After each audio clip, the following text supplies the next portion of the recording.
আমাদের লক্ষ্য ছিল যে কোনো রকমের বায়াস যেন এটার মধ্যে না ঢোকে।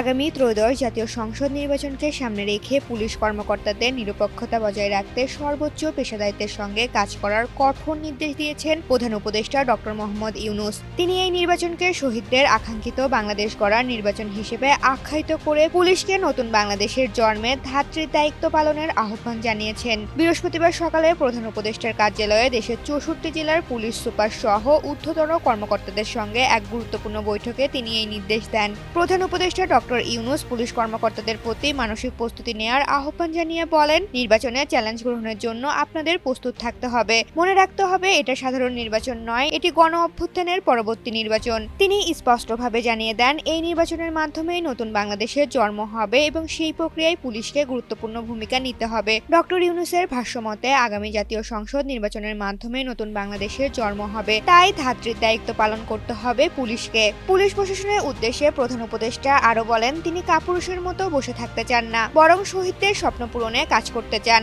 অবাধ ও সুষ্ঠু নিরপেক্ষ নির্বাচন নিশ্চিত করাই হবে এই সময়ের সর্বোচ্চ অগ্রাধিকার। জনগণের আস্থা অর্জনের জন্য নিরপেক্ষতা বজায় রাখতে পুলিশ প্রশাসনকে কঠোরভাবে নির্দেশ দেওয়া হয়েছে। ঋতুপর্ণা, জনকণ্ঠ।